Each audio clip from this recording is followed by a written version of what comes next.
So Greg Scott this morning with us. Welcome, Greg. Thank you, Albert. And thank you for the opportunity. Yeah, no. Thank you for the opportunity. It's always good to be able to talk about the brand that we're very passionate about.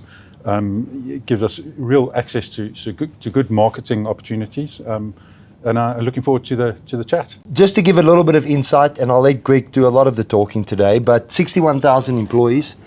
They form part of a bigger group holding company called Assa Abloy. Yale locks have been in business since 1840. So enough almost said on that. You know, a company that started in the 1840s, it's still relevant today, still great innovation in their products and have adapted to the market. So it's relevant still today. And not a lot of companies always keep up with those trends. And that's why we wanted to highlight Yale this morning.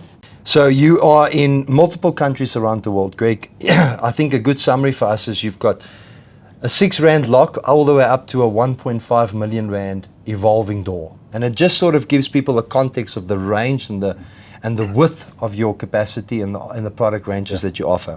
Give me some assurance as to what's your philosophy, even from a 6 Rand product to a 1.5 million Rand product. What's the sort of quality assurance and backup philosophy within that? Sure. So we've got, being part of a global business, things become corporate, and they have to be for good reason. Yeah. So when we're developing a product, we'll have what's called a gateway system.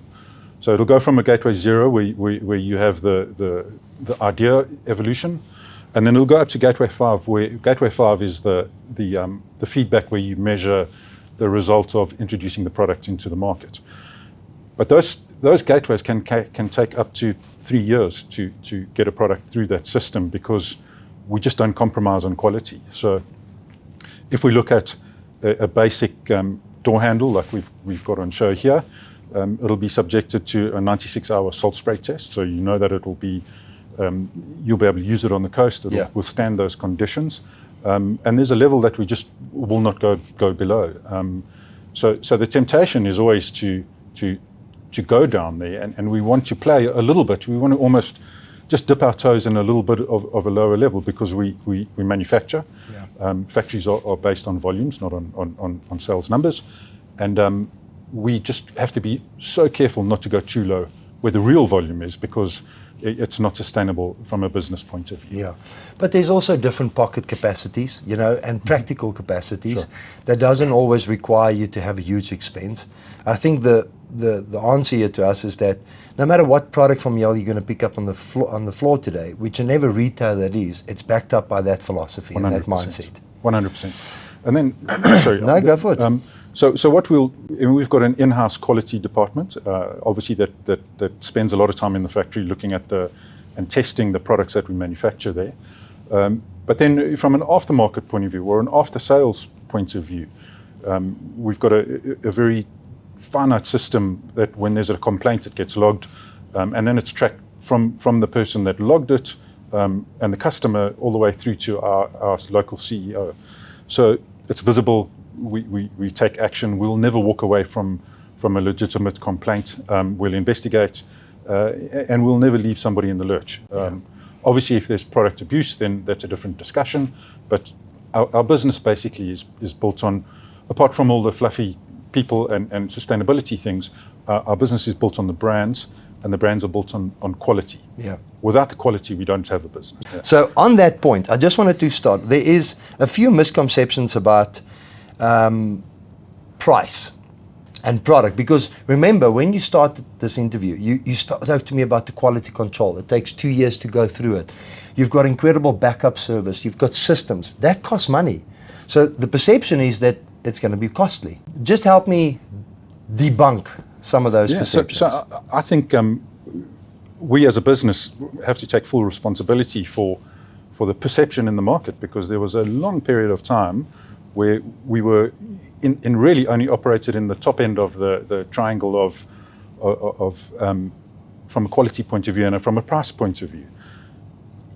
And to a point, it's good to be in that space, but I don't think when you've got Chinese manufacturers and importers snapping at your heels, you can't only stay there, because your life will be cut short very quickly. So we develop fit for market products, and we find that if we have a fit for market product it's never going to be as cheap as the entry level, Yeah. because of those things that you mentioned and the quality. But there's a point in the market that it's acceptable, and then the product flies. I shared with you this morning the lock set that we introduced 2 months ago. We've already sold close to 30,000. Let's have a look at it. So this product is in our lives we don't call entry level, because our entry level and market entry level are two different things, but it's our essential range. So in our lives it's our entry level. We won't go below this quality level and specification. Suddenly there's a product branded Yale that's accessible to the market at a retail price in the region of 130 rand. Okay. We have customers and competitors that have their own brands that'll retail for half of that price. This product will come with a full guarantee of Asa Abloy and Yale, and we'll stand behind that product 100%. I would put this in my home. Yeah. My wife would probably want a nicer looking handle. Yeah. But there's a place for this in the market. There's a practical Absolutely place for it. Practical place for it. And we found, from a volume point of view, this has outsold anything that we've had in our range before. Yeah. So this product you'll find on shelf. It's a 2-lever lock set. It comes with a set of hinges. The lock is SABS tested and approved. The latch has to survive 100,000 cycles. Okay. So you can imagine opening a door 100,000 times. It's got to survive that. And then the deadbolt where you throw the key must survive 30,000 cycles. So 100% guarantee from us. Thank you for that. But just give me some misconceptions that people have about their security and their locks. And Greg, I just want to set this up. When I go to my front door, more than likely I want to spend some money on the aesthetics and the security of it, because that's the entry point. Yeah. But then if I've got a little shed in the back of my house, I don't think I'm going to be too worried about what lock do I put in there, because once the security is breached in the front, it doesn't really matter what happens in the back. What can you help us just with a few misconceptions when it comes to those things? So I think, and I use myself as an example. Before I became involved in the lock industry, I remember going into a locksmith to get a key, and it was I think a 2-lever lock key. So I walked in and I said to the guy, "Can you cut this key for me, a duplicate?" And he turned around and grabbed off his board a key and gave it to me. I said, "How does that work? How can it be the same? Surely that's a compromise." Yeah. And it's not. That key was exactly the same as the one I had in my hand. So a 2-lever lock, which probably in all likelihood a lot of us have on our front doors, there's only 18 key differences that fit a 2-lever lock. There's 2 platforms, so actually 36, but 18. So one of 18 keys that's standard that you can buy in a retail store will fit probably 80% of South Africa's front door. Is that how vulnerable we are? 100%. I think the other difficulty or challenge of it is the front door is not the first barrier. We all have gates and electric fencing and dogs and a man with a gun that will come and help you out. But that doesn't cover every situation of a breach in security. I mean, often you'll find that the breach comes from within. Yeah. And the first 4 or 5 barriers are negated. If you hear of a break-in, the dogs are mysteriously locked away. Yeah. The gate's not, or the gate can just be lifted off the rail. The electric fence isn't on. If you've got a decent lock on your front door, that's probably the last barrier to entry. So to put that into perspective, if you have a cylinder lock on your front door, the key differs are going to be probably in the region of a minimum of 5,000. What's a cylinder lock? Give us a cylinder lock. So just explain to me a cylinder lock. So a cylinder lock will often referred to as a barrel lock. Yeah. So it's a short flat key. But the cylinder is this part. No. So the cylinder will fit into here. There we go. Okay. There we go. So this key is a cylinder key, right? Tammy, have you got a lever key there? So this cylinder key will operate into this mechanism, which is the cylinder. Okay. Right. So Okay, sorry, that's the cylinder there inside. yeah. Okay. So this is the cylinder. The lock housing, which slots into the door, is mortised into the door, takes this within it, and then there's a little lever inside there that when you turn the key, it throws the deadbolt. Okay. So that's a cylinder lock. This key, you can't walk into a locksmith and say, give me this key. He's got to put it into a machine and cut it. Okay. So they'll have blanks. We've got another level of security where we have patented mechanisms. So the key blank won't be readily available in a locksmith. They'll need to only buy it from us. Okay. So you can trace there's traceability of the product. So where you see a hole like this in the lock, got you. it's a longer key, and it has standard cuts on it. So we'll have these keys are referred to as ready cut keys. Okay. Meaning you can walk into a locksmith shop and that falls under that, where I can basically get one of the 18 and open it up. And that one of those 18 keys will open up every single 2-lever lock. Yeah. And I'm assuming that any sort of criminal element understands that. Yes. They've got that type of capacity to get multiple keys made for them. Just show us a little bit about how this works. Okay, so this is what we call a Linus lock. So the inventor of Yale in 1840 was Linus Yale. That was his name. So this is in kind of honor of him that we developed this product. It's a smart product, so it's connected to the internet, and it's a DIY product. So if you've got a cylinder lock on your door, I keep getting this wrong. This will be the entrance side of your door, so no one will know that you've got a It just looks like a normal lock. Just looks like a normal lock. Yeah. So in this one, we've got what's called a Yale dot, where you can actually hold your phone up to it, and that'll operate the lock. Oh, okay. So you open up the app and you press it against that. Yeah. So basically. Okay. Correct. Yeah. So we've got what's called a Yale ecosystem. So you've got an app that you download, and then you can add a number of products onto that app. So you can. I think we'll get you cameras and the CCTV kits and that as well. But this is the entry point into your home. So if you look at the back, this side, so this is the inside of your home. You can lock and unlock mechanically, if you want to call it that. So now the door's locked, unlocked. So you always want to be able to do this to get in and out. Yeah. And it just operates like a normal lock. It's connected now. So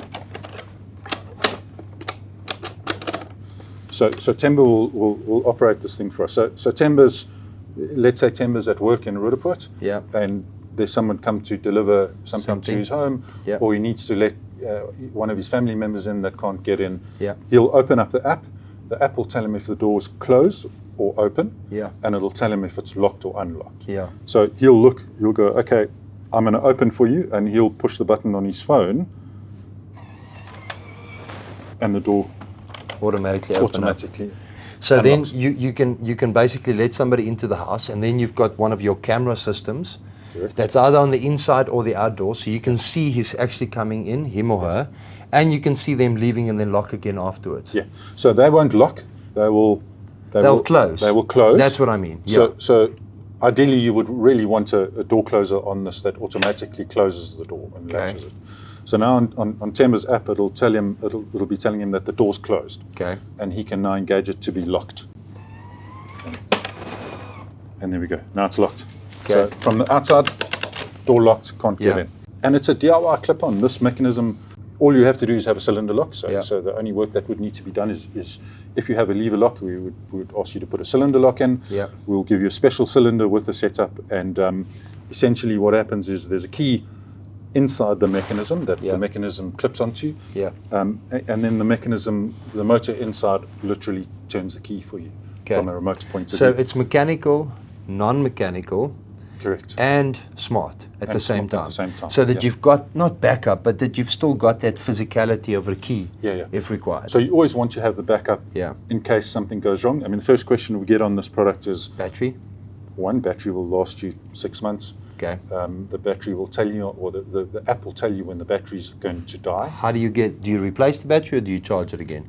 No, you replace. So on this version, you charge it again. Okay. Yeah. Okay. The first version of the Linus lock, you would need to replace the battery, Okay. and those were pen-like batteries. So, Okay. so this is a rechargeable version now. The question comes is, well, what if I get home and the Wi-Fi is down, or Yeah. my phone is flat? Yeah. So if your phone isn't flat but the Wi-Fi is down, it'll operate the lock with Bluetooth. Okay. And then the final backup is obviously the key if all else fails. Okay. So it's not like you'll. But if you don't have your key and there's no internet connection and your phone is dead, then you've got a problem. Okay. Unless someone else in your family has got access to it. Got you. But then the final thing that we'll do on the outside is have a pin pad. So can we? So now, so you'll mount this somewhere near the door on the frame or wherever, and you'll be able to access with a pin code. And that talks to each other with Bluetooth or what? Yeah. Okay. Yeah. And are people exposed to all these products within one retail, or do you have to go hunting a little bit? No. So look, we from a retail point of view, Thanks, Wally. we were certainly not first to market from a fancy handle point of view. For many years, we were more focused on the security levels, and less focused on the aesthetics. So I joined the Yale team just after lockdown. My previous roles were in the commercial side of the business. But I know if my wife goes shopping, she doesn't want a stock standard chrome run-of-the-mill handle. Yeah. She's going to want something that looks nice. Yes. For me, I'm going to go, okay, you choose that, but I want to know that the security level is good. Yeah. So getting a combination of those two things is what we've done in this range. It's opened a whole new segment for us. I mean, we measure our business. I measure locally. Obviously, I'm measured on sales and profit, but extremely important to me is volumes. So if we're growing in volumes, we're taking market share, more people will see our product in store. It's not an easy process because of us being not first in market, and not cheapest at the same time. Yeah. Value for money, I believe we have the best solutions in the market. Yeah. So yeah, there's this whole thing. I mean, this product category for us, we refer to them as product groups. So lock sets is probably the biggest category in our lives. If I look at the volume from 2020 to 2024, on a year-to-date basis, end of October, we've grown that category by 350% in volume. Yeah. The last part of it for me that just ties it all together is we've got a value system here.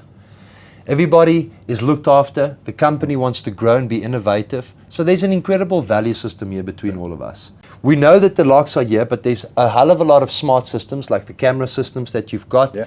You've got safes that are also smart safes. Yeah. You would have seen a Yale product in any hotel room that you go into, but this is a vast range of product. There's a lot of YouTube content about these products. Please go onto YouTube. If you're going to make a purchase for 2,000 Rand, 1,000 Rand, or 10 Rand, or 50 Rand, go and take a moment to have a look at the product and making sure you get the right buying capacity.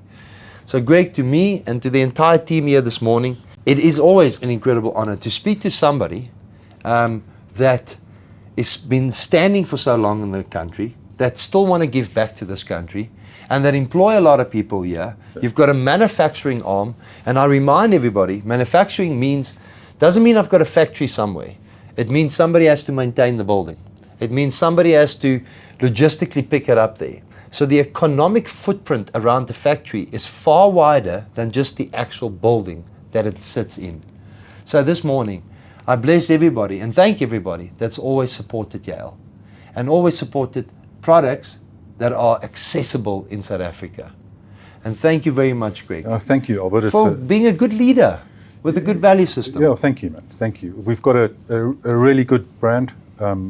We've got so many opportunities in the market to grow it, and we've got such a great team that drives the business. So thank you for the opportunity to peek a little bit into our lives and what we're about, and we're committed. We've now got 3 production facilities in South Africa, and we'll continue to grow. We're committed to the people of South Africa.